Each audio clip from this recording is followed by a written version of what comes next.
السلام عليكم ورحمة الله. لقاء جديد النهاردة مع بعض مع كبيبة سوري.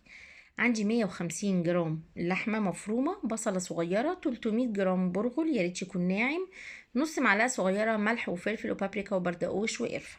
البابريكا ياريت تبقى مدخنة، لو البردقوش مش متوفر مش مشكلة، لو البابريكا مش مدخنة مش مشكلة، لكن لازم البهارات اللي تبقى موجودة القرفة والبابريكا. تمام. هاخد البرغل انقعه في ميه واسيبه لحد ما يشرب ميته تماما. الميه دي زياده شويه، انا بعد كده قللت منها. لازم لما اقلب ما بقاش شايفه الميه، ما اشوفهاش كده زي ما انتوا شايفين، لا، لازم تقل شويه. وهاخدها وش بقى في المفرمه. طب انا ما عنديش مفرمه، يبقى قبل ما اشتغل في البرغل هاخده على المطحنه بتاعه الفلفل واطحنه ناعم جدا، بحيث ان انا مبقاش محتاجه مرحله المفرمه اصلا، وهنقعه برضو بعديها، وبعدين هنشوف هنكمل ازاي. فانا هنا فرمته، اعطيته وش واحد بس، وحطيت معاه البصلة الصغيرة اللي انا قلت لكم عليها في الاول. تمام. يبقى اللي هيتحط في المفرمة البرغل بعد ما يشرب ميته تماما، الموضوع ده بياخد 10 دقايق ربع ساعة، او محطاهم في الكبة، في المفرمة، سوري. ومعاهم البصلة، وممكن لو حسيت ان في مية زيادة وانا بعصر وانا بشتغل اعصرها قبل ما افرم. يعني امسك البرغل اعصره كويس جدا قبل ما احطه في المفرمه، واحط معاها البصل. طب انا حطيتهم هنا دلوقتي وحاسه ان الميه زياده سنه، بططي البرغل كويس جدا في صينيه يبقى سمكها رفيع، وهاتي مناديل مطبخ شفتي بيها الميه الزياده، وبس كده.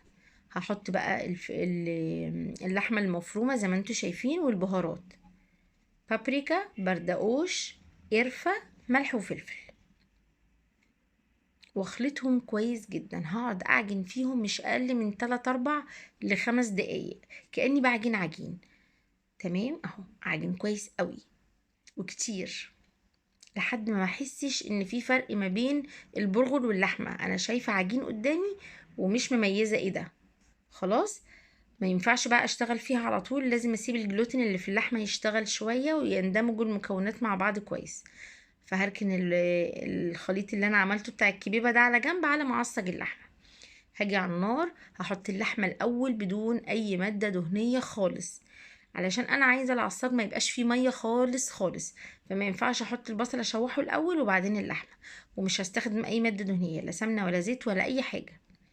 انا كل الموضوع اللي استخدمته نص كيلو لحمه، خدت منه 150 جرام علشان الكبيبه من بره، وال350 جرام اهم على النار. وهحط نفس البهارات اللي انا حطيتها على العجين من بره: نص معلقه صغيره ملح وفلفل وبابريكا وبردقوش وقرفه، نفس التوابل. وبرضه هشوح تاني لحد ما احس ان اللحمه تقريبا استوت، او منزله بقى البصل بتاعي. انزل البصل واشوح تشويحتين كمان، وما طفيش عليه غير لما ملاقيش في اللحمه ميه خالص، علشان الميه دي هتخلي الكبيبه تفك مني. ما ينفعش احشيها وهي فيها ميه. ولو عايزه اضيف صنوبر او اي مكسرات ممكن اضيف في المرحله دي دلوقتي، بس تكون محمصه طبعا. بصوا مفيش ميه تماما تماما. خلاص كده عجينتي ارتاحت، جبت طبق فيه شويه ميه وهبدا اشكل الكبيبه. باخد قطعة يا دوب قبضة ايدي تتقفل عليها، مش عايزاها تبقى كبيرة. بصوا قفلت قبضة ايدي، قفلت اهي خلاص.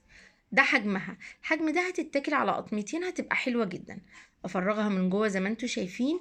لازم السمك بتاعها يبقى رفيع جدا لان ده عجين، ولو سمكها تخين مش هتستوي في النار، هتبقى من بره مقرمشة ومن جوه عجين.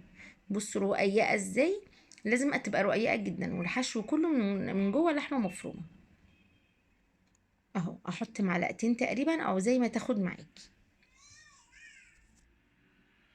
واقفل عليها كويس جدا بصبعيني الكبير والصبع التاني اهو زي ما انتم شايفين.